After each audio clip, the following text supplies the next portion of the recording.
Hi, and welcome to VIBEZ Daily. This is a daily devotional curated by VIBEZ Church to help you practice the way of Jesus and be all that God has called you to be. You have joined us for our year-long series titled Devoted. Acts 2:42 tells us that the followers of Jesus were devoted to the apostles' teaching, to fellowship, to breaking of bread, and to prayer. This podcast was created to provide context and commentary for what you read each day. Just before our friends begin discussing today's reading, we want to invite you not only for fellowship, but for prayer as well. We have created the VIBE Daily Chat Group to offer you fellowship and a community where you can state your observations, ask questions about the reading or the podcast. You can join us by downloading the VIBEZ Church app in your favorite app store. Click Join the Conversation and join us today.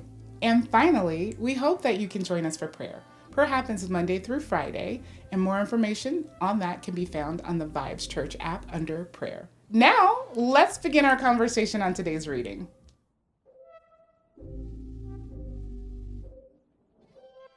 All right, welcome back to the VIBEZ Daily Podcast. It is day 59 of our Devoted series, our year-long series.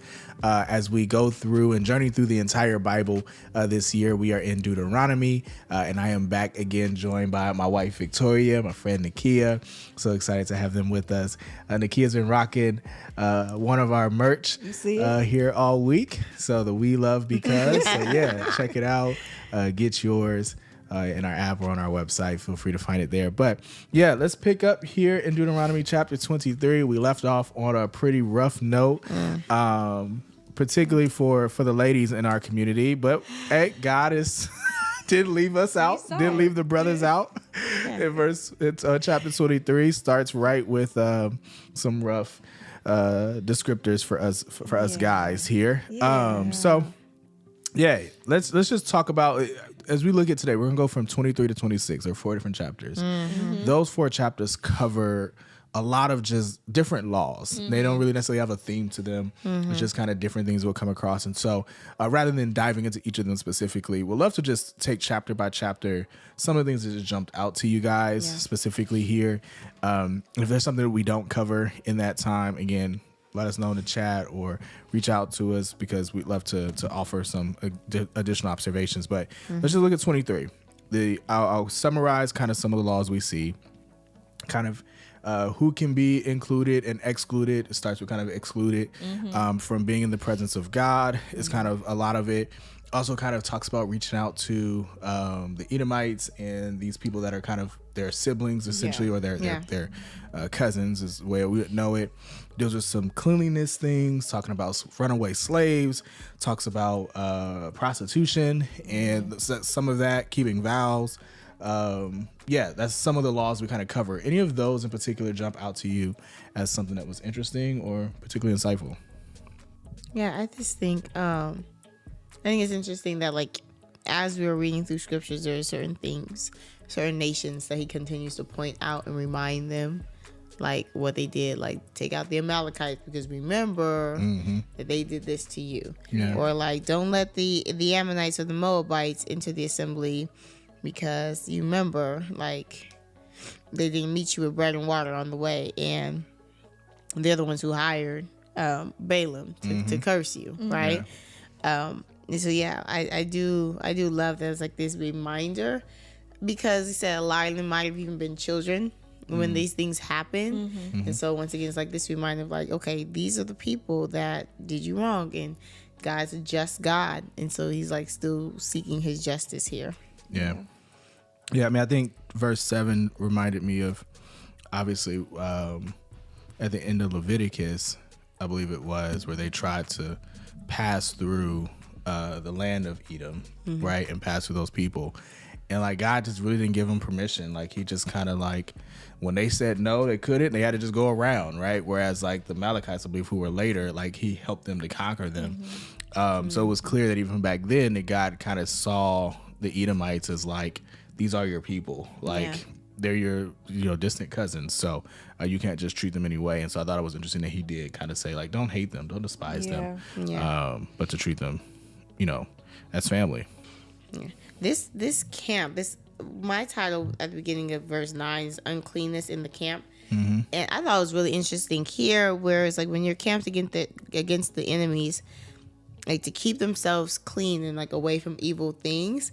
And it really stuck out to me in this verse 14 when he gives the why. It's because the Lord your God walks in the midst of your camp to deliver you and to give up your enemies before you. Therefore the camp must be holy, so that he may not see anything indecent among you and turn away from you. And like it was even just talking about like where they use the restroom. Like go outside to use the restroom, cover up your dung and all of that stuff.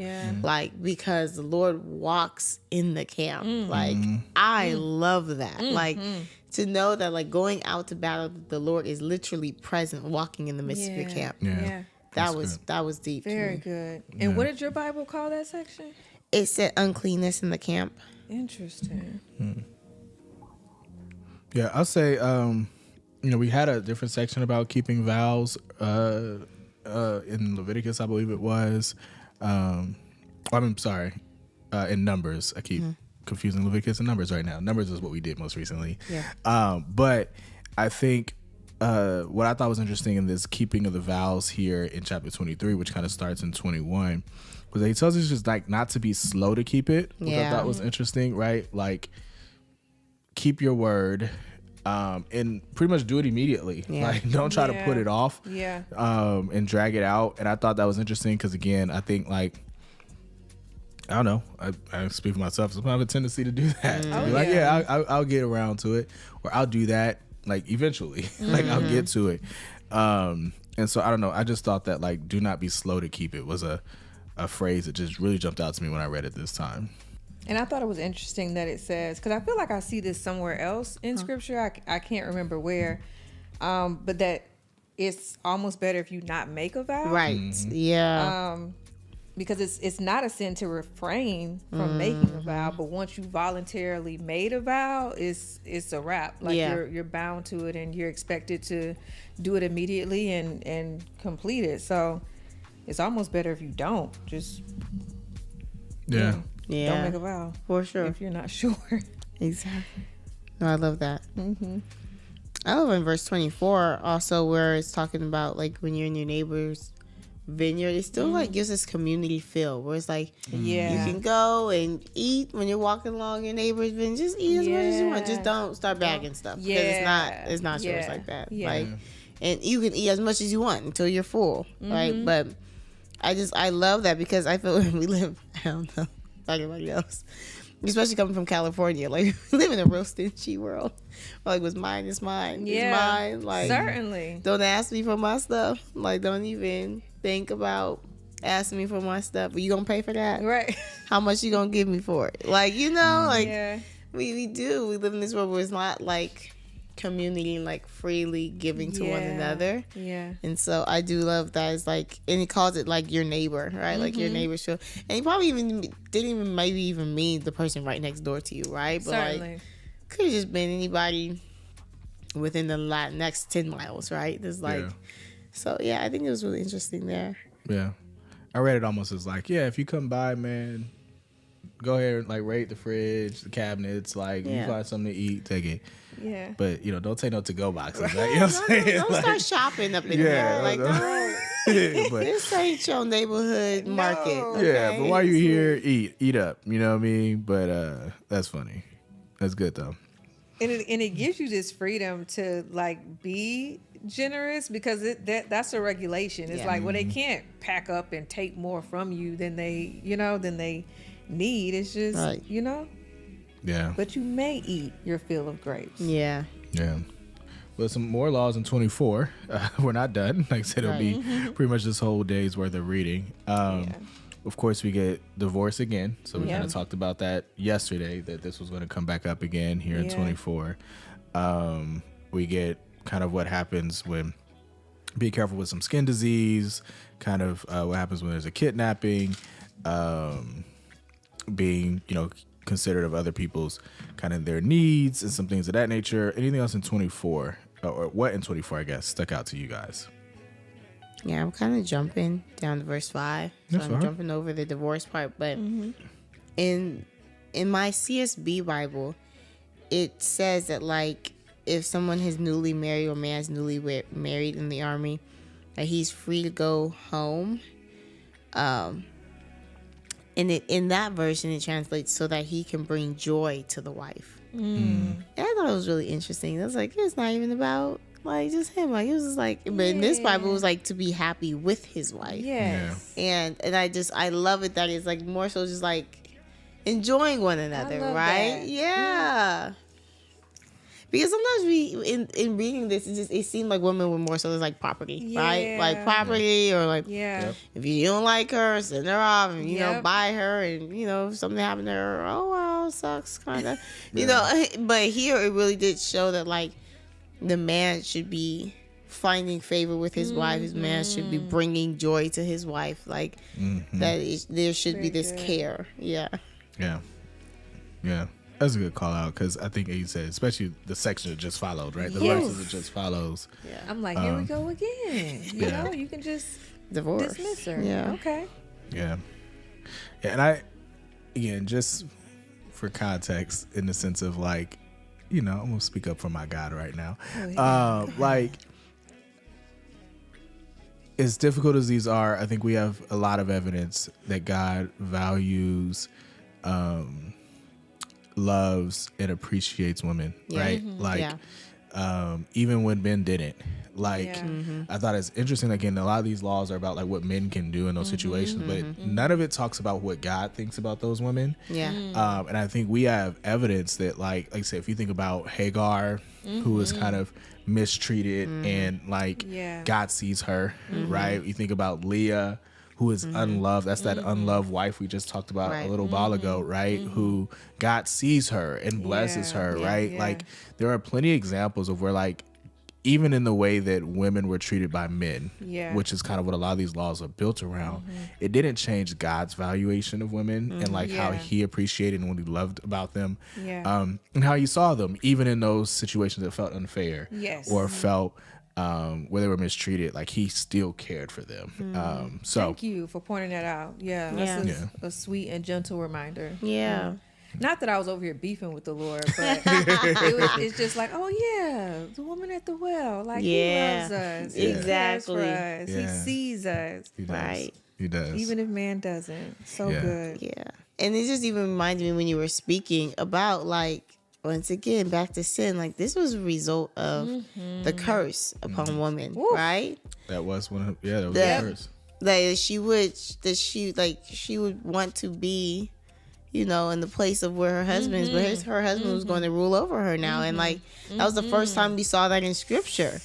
And so now we even see that this is also the result of sin and the curse that she bears here. I mean, because just like childbirth, right? Childbirth has been here all along as something that has been a struggle for women, right? So this is one and the same.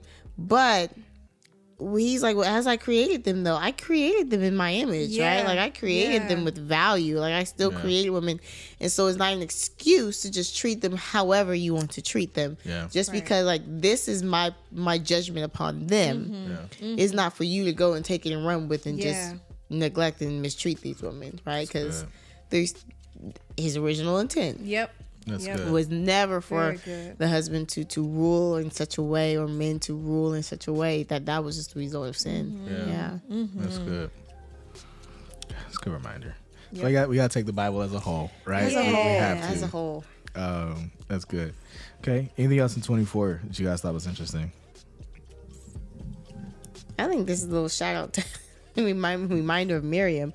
I'm just assuming that there wasn't a whole lot of cases of leprosy yet, right? Because like, you're still giving all these laws, and it's like, if you disobey, then I'm gonna bring all this leprosy and stuff on you. And so we've seen snakes, we've seen some plagues, but I don't know how much we've seen of leprosy. So I think it was interesting that he pointed out like Miriam. Okay, don't forget what he did to Miriam. Like, that's y'all example. Like, I've used her as an example of what I can do and what this leprosy looks like. Yeah. Poor Miriam.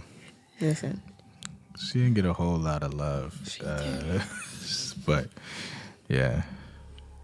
Okay. I do appreciate. I'm always encouraged by God's, again, just care for the poor and the needy.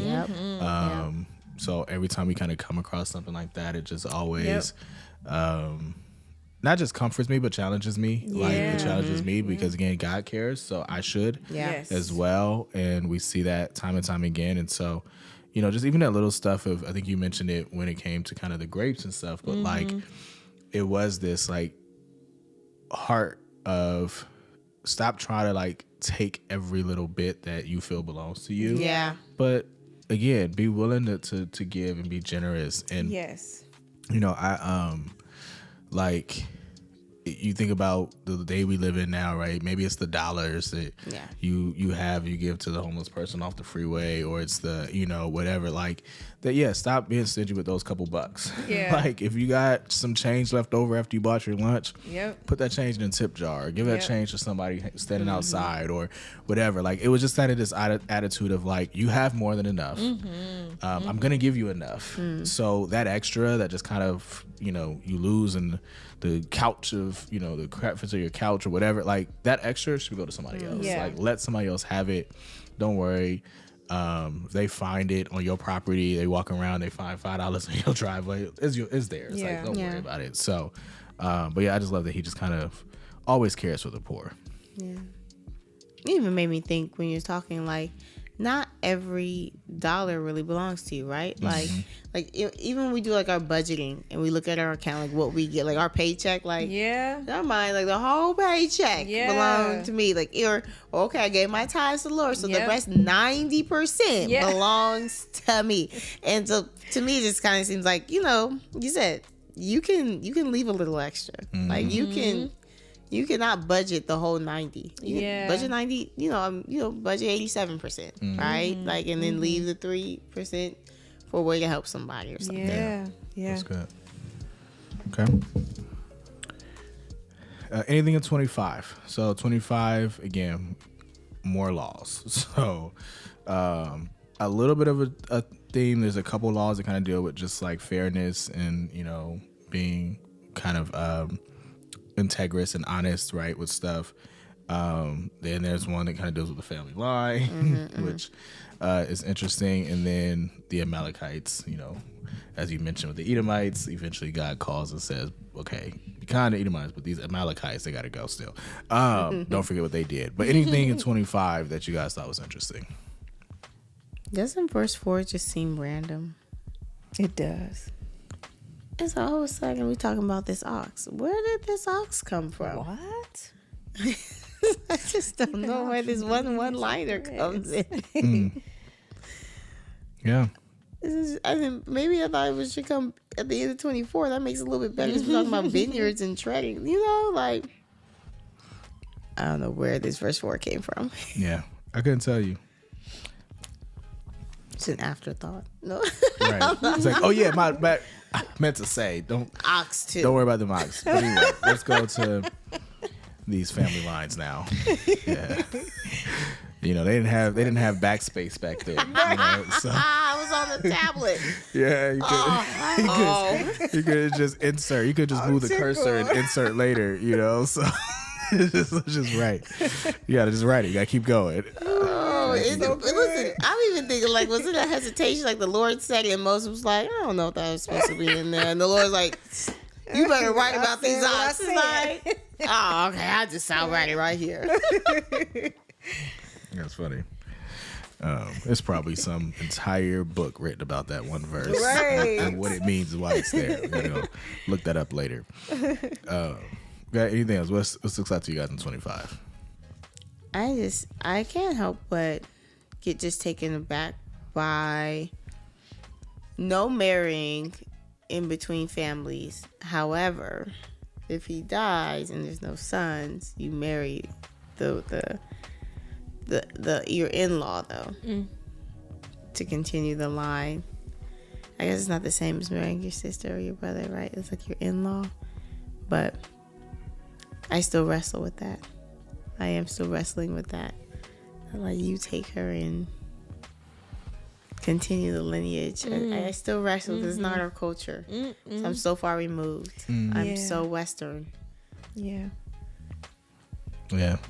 It would definitely be a little weird these days if that were to happen. We'd be looking at that brother like, word? Like, for real? Sure. You just go marry your brother's wife? Like that's like the last. Like no.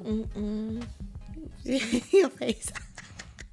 This is just it's a lot. It's a lot to take. Luckily, I got 4 sons now, so I'm okay.